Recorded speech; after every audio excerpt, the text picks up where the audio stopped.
প্রধানমন্ত্রী যেটা বসে রয়েছেন লালকৃষ্ণ আডবাণীর পাশে এবং পাশে বসে রয়েছেন এখন এইটা ইস্যু বলছে প্রদীপ্ত মুখোপাধ্যায়। বেশ, অ্যাডিশন, ওকে ফাইন। সেটা যদি প্রোটোকল ভাঙা হয় তার মানে ঘুরিয়ে এইটাকে প্রদীপ্ত মুখোপাধ্যায় মেনে নিচ্ছেন যে প্রোটোকল ভাঙা, রাষ্ট্রপতি সফরে যেটা হয়েছে, মুখ্যমন্ত্রীর না যাওয়া বা কোনো ক্যাবিনেট মন্ত্রীর না যাওয়া এবং স্থান পরিবর্তন করাটা, যেখানে রাষ্ট্রপতি পূর্ব নির্ধারিত জায়গায়, খেয়াল রাখবেন রাষ্ট্রপতি তিনি অনুষ্ঠানটা করতে পারছেন না, তাকে বিকল্প জায়গা দিতে অনুষ্ঠান করতে কার্যত বাধ্য হচ্ছেন তিনি, এটাও যে প্রোটোকল ভাঙা হয়েছে এটাও কি তৃণমূল তার মানে ঘুরিয়ে এটা স্বীকার করে নিচ্ছে? আমার প্রশ্ন থাকলো বিশ্বনাথ চক্রবর্তী। আমি প্রথমেই বলবো যে প্রায় 72 ঘন্টা হলো কেন্দ্রীয় সরকার একজনও পশ্চিমবাংলার কোনো আধিকারিককে শাস্তি দিতে পারেনি। নাগরিক হিসাবে এটা আমার কাছে খুব চিন্তার বিষয়। প্রধানমন্ত্রী কেবলমাত্র প্লেইং টু গ্যালারি করছেন।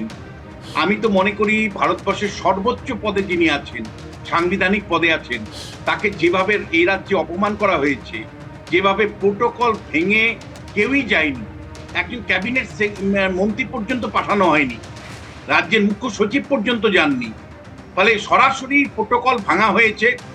সমস্ত পুরনো আধিকারিকরা পর্যন্ত, আইএস আধিকারিকরা পর্যন্ত বলেছেন যেটা গ্রস মিস্টেক, গ্রস অন্যায় হয়েছে রাষ্ট্রপতির প্রতি।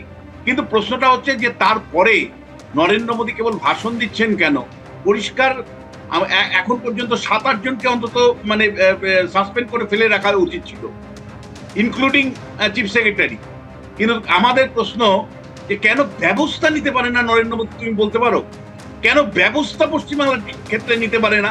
এর আগে নিজেও যখন একটা ঝড়ের অ্যাসেসমেন্ট করতে এসেছিল, ঝড়ের পরে সেই অ্যাসেসমেন্টে রাজ্য প্রশাসনের সাথে করতে এসেছিল কলাইকুণ্ডাতে, সেখানে চিফ সেক্রেটারি তাকে ছেড়ে দিয়ে চলে গেছে মমতার সাথে। তারপরেও কিন্তু সেই অর্থে সেইভাবে কোনো ব্যবস্থা নিতে পারেননি।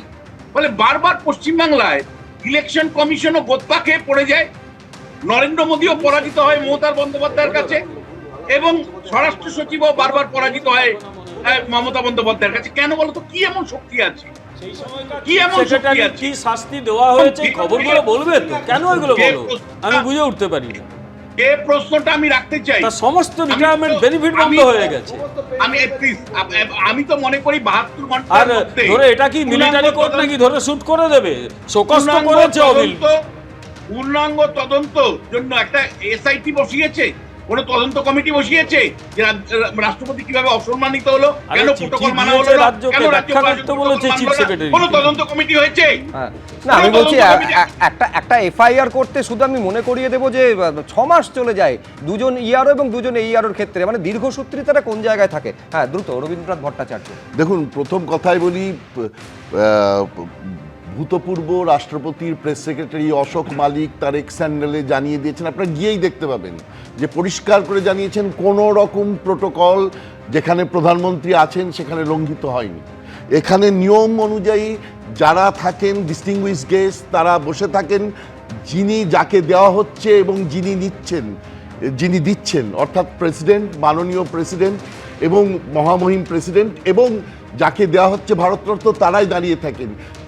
উনি বলেছেন যে এখানে আদবানিজি অক্ষম ছিলেন দাঁড়াতে, সেই জন্য তিনি বসে আছেন, কিন্তু আর কারোর দিক থেকে কোনো প্রোটোকল ভঙ্গ হয়নি।